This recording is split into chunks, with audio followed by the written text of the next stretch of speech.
Salam alaikum, shalom aleichem, que la paix soit sur vous. Bienvenue, mesdames, je suis ravie de vous accueillir dans ce 6e épisode de Fini les dettes, votre rendez-vous hebdomadaire pour prendre ou reprendre le contrôle de vos finances et construire la vie que vous méritez. Vous le savez maintenant, dans ce podcast, nous parlons d'argent sans tabou, ni langue de bois, entre femmes, pour atteindre la liberté financière. Et pour celles qui ne me connaissent pas encore, je me présente. Je suis Malika de Riche, écrivaine, rentière dans l'immobilier et podcasteuse. Aujourd'hui, nous abordons un sujet de taille. Comment gérer un changement de logement sans s'endetter ni recourir à une aide extérieure? Soyons honnêtes, c'est un vrai défi pour bon nombre d'entre nous, surtout quand on veut préserver sa stabilité financière et continuer à avancer dans sa vie sans frein. D'ailleurs, est-ce que vous avez déjà changé de logement sans emprunter d'argent ni toucher à vos économies? Vous savez, les économies qui étaient faites pour autre chose. Dites-le moi en commentaire ou envoyez-moi vos messages. J'adore lire vos expériences. Je crois sincèrement qu'on peut tout apprendre des réussites et astuces de chacune. À ce propos, en parlant d'expérience et de partage, voici une petite anecdote pour poser le contexte et voir à quel point nous sommes toutes différentes. Et en même temps, pas tant que ça. Dans ma vie, j'ai déménagé plusieurs fois. Les premières fois, c'était une hécatombe. Heureusement, avec le temps et l'expérience, j'ai appris à m'organiser financièrement. Mais je vous avoue que ça n'a pas été facile. Et ça n'a pas été facile pour une raison toute simple. On ne m'a pas expliqué comment faire. C'est quelque chose qu'on ne m'a pas appris à faire. On ne m'a pas appris à déménager sans s'endetter. On ne m'a pas appris comment ne pas exploser le budget. En tout, j'ai déménagé 7 fois dans ma vie et je n'ai que 43 ans. Lors de mon premier déménagement de Paris à Marseille, j'ai fait n'importe quoi, vraiment. J'agissais comme si je changeais juste d'adresse, sans aucune organisation ni planification financière. Et c'est l'une de mes plus grandes erreurs. Cette erreur-là, c'est ce qui m'a en partie amené à me retrouver avec plus de 12 000 euros de dettes à rembourser toute seule. L'inexistence de ma gestion financière m'a fait creuser mon découvert à son maximum alors que j'étais étudiante sans emploi. C'était inconfortable. Mais vous savez ce qui est le pire que tout? Le pire, c'est que ça ne me choquait pas, mais pas du tout. J'étais inquiète, évidemment, puisque je n'avais pas d'argent pour manger ni payer le loyer, mais je me disais que tout le monde faisait ça, et que d'une manière ou d'une autre, ça irait. Évidemment, j'avais tort. Comme je vous l'explique dans mon livre Fini les dettes, il est tout à fait possible de planifier un projet aussi important qu'un déménagement sans tomber dans le piège de la dette. C'est une question de méthode et c'est justement ce que nous allons voir aujourd'hui. Ce 6e épisode est divisé en 5 parties. Partie 1. Identifier les besoins réels et bien préparer le terrain. Partie 2. Maîtriser les coûts inévitables et éliminer les frais superflus. Partie 3. Mettre de côté petit à petit et créer un budget réaliste. Partie 4. Optimiser et adapter son logement en fonction de ses finances. Partie 5. Le bilan. Partie 1. Identifier les besoins réels et bien préparer le terrain. Première étape essentielle, identifier vos besoins réels et clarifier ce qui vous pousse à déménager. Est-ce que c'est une nécessité absolue, un choix de vie ou bien une occasion d'améliorer vos conditions de vie? Comme j'aime le dire, comprendre pourquoi on veut déménager est aussi important que de savoir comment le faire. C'est simple, plus on est clair sur nos motivations, mieux on peut anticiper les dépenses sans jamais tomber dans les pièges des coûts superflus. Pour bien préparer votre terrain financier, commencez par faire un état des lieux précis de votre situation. Pour cela, posez-vous les bonnes questions. Il y en a deux. La première, c'est quels sont les moyens dont je dispose réellement pour ce projet. Et la seconde, c'est quelles économies puis-je mobiliser sans déséquilibrer mon budget. Fixez un budget maximal et notez-le quelque part. Ce budget maximal vous guidera tout au long du processus. Alors, pour information, un déménagement peut coûter entre 500 euros et 5000 euros. Vous vous en doutez sûrement, cet écart est lié au service que vous allez payer et de la distance de votre futur logement. Et ce sont des prix à titre indicatif, c'est une moyenne. Plus clairement, si vous déménagez à moins de 50 kilomètres, c'est du local, cela vous coûtera entre 500 et 2000 euros. 500 euros si vous le faites par vos propres moyens et 2000 euros si vous faites appel à des professionnels. Si vous déménagez à plus de 200 kilomètres, cela vous reviendra entre 3000 et 5000 euros. Lorsque j'avais plus de 12 000 euros de dette, j'ai choisi de retourner vivre chez mes parents, le temps d'avoir une meilleure situation financière tout en nous protégeant, mon enfant et moi, de mon ex-époux violent. C'était une période très difficile de ma vie, tu t'en doutes. Et parce que j'avais toutes ces dettes à rembourser, j'ai mis du temps avant de commencer à épargner, ou plutôt de pouvoir commencer à épargner pour mon prochain logement. Dès que j'ai pu le faire, dès que j'ai pu commencer à épargner un tout petit peu d'argent, j'ai intégré cette épargne déménagement dans mon budget mensuel. Ainsi, je ne me laissais pas le choix. Je devais déménager et je m'étais donné un an tout au plus pour trouver un nouveau logement. En 9 mois, j'ai signé mon premier bail. Donc 9 mois après avoir emménagé chez mes parents avec mon enfant, je signais un nouveau bail, alhamdoulilah. Et vous, dites-moi, quelle est la raison pour laquelle vous voulez ou vous devez déménager? Partagez-la en commentaire, c'est intéressant. Quelle que soit la raison de votre déménagement, une bonne préparation évite les gros dégâts. C'est valable pour tout dans la vie. Une bonne préparation évite les gros dégâts. Et pour bien se préparer, rien de mieux que d'établir un budget réaliste, évidemment. Pour faire ce budget, faites un tableau tout simple, un tableau à double entrée, donc un tableau à 2 colonnes. Mettez-y d'un côté tout l'argent que vous allez dépenser, loyer, caution, meubles, location de véhicule, etc. De l'autre côté, notez tout l'argent que vous avez déjà et donc, si besoin, la somme que vous devez réunir. C'est ainsi que vous verrez ce que vous pouvez réellement payer sans vous mettre dans l'embarras financier. En général, ça va vous aider à faire des choix plus judicieux et peut-être même à être inventive et créative. Rassurez-vous, nous allons voir tout cela en détail. Partie 2, maîtriser les coûts inévitables et éliminer les frais superflus. Passons à la deuxième étape qui est maîtriser les coûts inévitables et éliminer tout ce qui est superflu. Différencier l'essentiel de l'accessoire est la clé pour éviter les dettes inutiles. Dans Fini les dettes, je partage plusieurs astuces pour réduire les dépenses ainsi que de nombreux conseils. Pour votre déménagement, pensez aux options économiques pour le transport. Par exemple, louer un véhicule léger plutôt qu'un gros camion ou même utiliser un service de co-déménagement. Pensez à intégrer le coût de la caution, car même si vous la récupérez quand vous rendez le véhicule en bon état, le montant est inscrit en banque. Donc, en termes de comptabilité, c'est comme s'il était sorti. L'argent n'est pas réellement sorti, mais il est inscrit à la banque, donc vous devez avoir cet argent. Il y a même certaines agences de location qui la prélèvent. Et ça, vous le découvrez souvent le jour J. Je le répète, vous devez avoir cette somme disponible. Pour info, la caution est en moyenne de 1500 euros en fonction du gabarit du véhicule et de l'endroit où vous louez le dit véhicule, le véhicule en question. Solliciter votre réseau pour obtenir de l'aide peut aussi s'avérer extrêmement utile et économique. Un autre conseil, trouver des cartons gratuits. Les magasins, les supermarchés, les librairies sont souvent ravis de donner leurs cartons. C'est une astuce simple, mais redoutable pour alléger votre budget de déménagement. Et pour tout ce qui est petits objets, regroupez-les dans des sacs réutilisables plutôt que d'acheter des emballages. C'est une économie qui peut paraître minime, mais qui cumulée aux autres économies, commence à faire de grosses économies. Partie 3, mettre de côté petit à petit et créer un budget réaliste.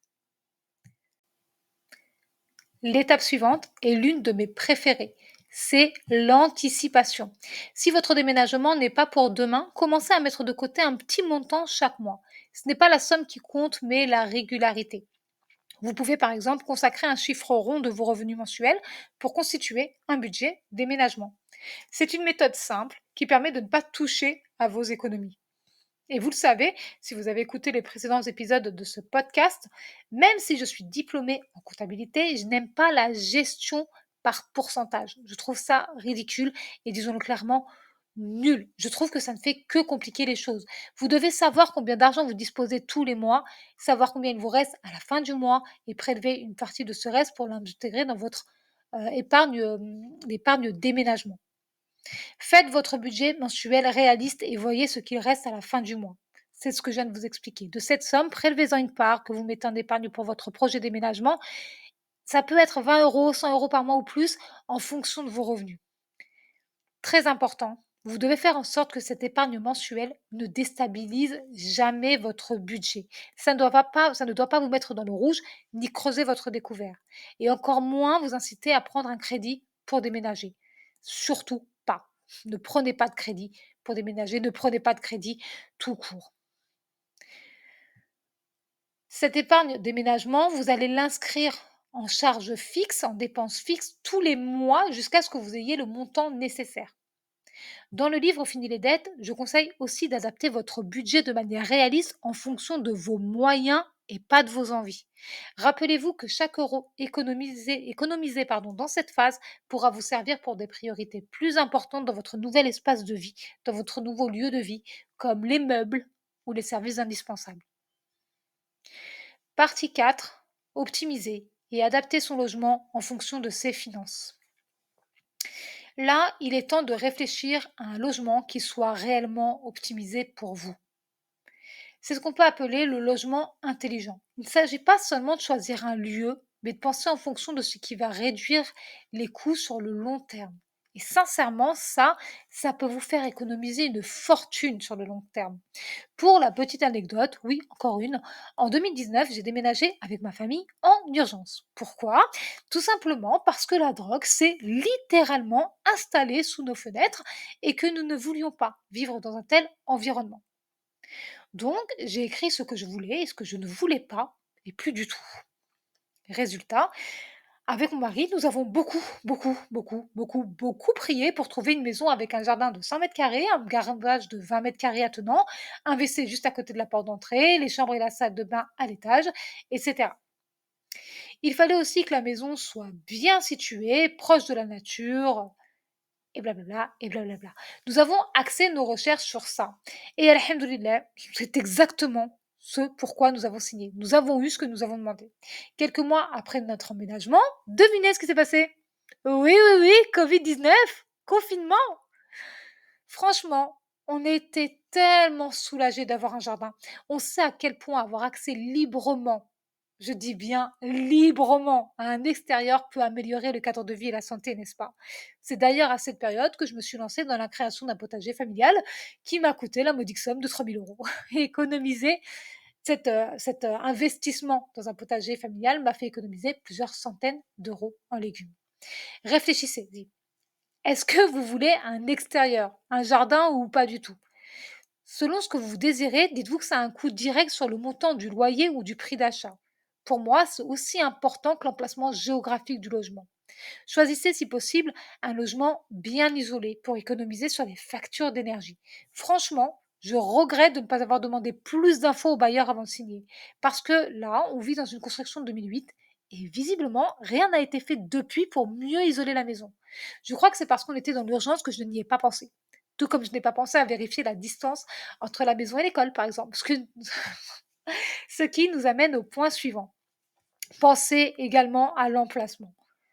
En immobilier, on dit qu'il y a 5 choses importantes. L'emplacement et l'emplacement. Un logement proche de votre travail, de l'école de vos enfants ou des transports en commun peut grandement vous simplifier la vie et alléger vos dépenses au quotidien. Et je le confirme. Moi, dans ma tête, on allait aller à pied à l'école. Dans la réalité, ce n'est pas du tout le cas. C'est soit on prend le bus, on paye le ticket, soit on prend la voiture, on paye l'essence. Adopter cette vision éco-responsable permet de joindre l'utile à l'agréable en respectant votre budget tout en ayant un impact positif. Et je pense que vous l'avez compris au bout de ces épisodes. Pour moi, l'éco-responsabilité, c'est important et je suppose, en tout cas j'espère que pour vous aussi. Nous voilà arrivés à la dernière partie de ce podcast, de ce 6e épisode de podcast, le bilan. Il est temps donc de récapituler ce que nous avons vu aujourd'hui. Premièrement, identifiez vos besoins. Ensuite, maîtrisez les coûts inévitables. Mettez de côté progressivement. Et enfin, choisissez un logement qui soit réellement adapté à votre mode de vie et vos priorités. Je vais vous donner un très très court exercice à faire. Vous pouvez le faire maintenant. Notez en commentaire ou dans votre carnet 3 besoins pour votre futur logement. Ces besoins-là, c'est des choses sur lesquelles vous ne couperez pas. C'est genre les premières choses qui vous viennent en tête quand vous pensez à votre futur logement, quand vous vous dites, je veux ça et si j'ai pas le reste, c'est pas grave, mais les 3 choses-là, c'est hyper important. Je vais faire l'exercice avec vous. Mon futur logement doit avoir au moins ces 3 critères, pardon. Ça doit être une maison de plein pied avec garage attenant de 20 mètres carrés, 4 chambres, un jardin de 300 à 600 mètres carrés en fonction de la distance avec le voisinage. J'ai dit 3 critères, donc je m'arrête là, mais vous vous imaginez bien que j'en ai quelques autres qui me viennent à l'esprit. Je veux que vous gardiez en tête que chaque petit effort compte et que la liberté financière passe parfois par des choix de vie audacieux et réfléchis. Je viens de vous faire faire ce petit exercice pour que vous compreniez une chose très très très importante. Vous êtes unique, vous êtes un être libre et indépendant. Si vous regardez votre nombril, il n'y a plus de cordon ombilical. Vous n'êtes relié physiquement à personne. Donc, vous avez vos propres objectifs de vie. Il se peut que vous ayez les mêmes goûts que vos proches ou pas du tout, les mêmes besoins ou pas du tout. En faisant cet exercice de 3 choses qui vous viennent en tête quand vous pensez à votre prochain logement, vous voyez réellement ce que vous voulez, ce que vous ne voulez pas. Vous savez ce qu'il vous faut, vous le savez. Et c'est ça, faire des choix de vie audacieux et réfléchis, c'est faire ce qu'il y a de mieux pour vous. Parce que vous le méritez, parce qu'il n'y a personne d'autre que vous qui allez prendre mieux soin de vous que vous-même. Je sais que c'est bateau, je sais que ce sont des phrases redondantes qu'on n'arrête pas d'entendre, que ça fait très développement perso, mais c'est la réalité. Faire des choix audacieux et réfléchis qui vous correspondent à vous-même peut vous faire économiser plusieurs milliers d'euros et vous faire gagner des années de bonne santé. Sincèrement, si on était resté là où on vivait avant, là, avec la drogue sous les fenêtres, vous pensez sincèrement, avec le confinement, que j'aurais été dans cet état psychologique, que j'aurais eu la force de faire ce podcast, que j'aurais eu la force d'investir dans l'immobilier? Jamais de la vie. Ça m'aurait trop déprimé de voir les gens se détruire et vendre de la drogue. C'est juste horrible comme concept de vie. Je voulais pas que mes enfants voient ça. Je suis mère et ma famille, c'est ce que j'ai de plus précieux sur cette terre. Et je pense que c'est aussi votre cas. Donc, relisez cet exercice et dirigez vos intentions, vos recherches et votre argent dans cette direction-là. N'hésitez pas, mesdames, à partager vos expériences de déménagement sans endettement avec moi. Cela m'inspire et cela peut aussi inspirer d'autres femmes aussi. Vous pouvez aussi dire la vérité si si vous vous êtes endetté pour déménager. Il n'y a pas de honte à avoir. Beaucoup, beaucoup de personnes le font et je vous l'ai dit moi-même, mes premiers déménagements, c'était une hécatombe financière. Je faisais n'importe quoi. C'est comme si j'en avais rien à faire, en fait, de l'argent. Je me comportais comme une personne qui dit: «J'en ai rien à faire de l'argent» parce que je ne le gérais pas du tout. C'est fou quand même, je me dis: «Je suis comptable de base». J'en avais rien à faire. Il fallait juste que l'utiliser. Voilà, je voulais juste avoir de l'argent. Mais savoir l'utiliser ne m'intéressait pas vraiment et j'ai vite compris que c'est pas un bon plan, hein, qu'il faut apprendre à utiliser l'argent, sinon il vaut mieux ne pas y toucher. Parce que si on fait n'importe quoi avec l'argent, on est plus qu'embêté financièrement et ça a un impact sur notre santé physique et mentale. Si cet épisode vous a inspiré, aidé et ou motivé, partagez-le avec au moins une femme que vous connaissez. Je suis certaine qu'elle vous remerciera et moi aussi. Pensez à vous abonner si ce n'est pas encore fait pour être informé de chaque nouvel épisode. On peut aussi se suivre et se retrouver sur Instagram pour en savoir plus les unes sur les autres. Bien sûr, je vous invite à lire mon livre Fini les dettes, qui est un outil précieux pour continuer sur la voie de la liberté financière. Le lien est bien entendu en barre d'infos. La semaine prochaine, mesdames, dans le 7e épisode du podcast Fini les dettes, je partagerai avec vous les erreurs de consommation que j'ai faites et comment j'ai appris à les éviter. Évidemment, petit spoiler, j'en ai fait beaucoup, beaucoup, beaucoup. Un épisode qui s'annonce donc riche en leçons pratiques et astuces concrètes pour avancer dans votre parcours financier. Merci infiniment à vous toutes pour votre écoute. Je vous dis à mardi prochain, 14h, ici même, pour un nouvel épisode de Fini les dettes. Et rappelez-vous, la liberté financière est possible et elle commence aujourd'hui, ici même. Bye bye!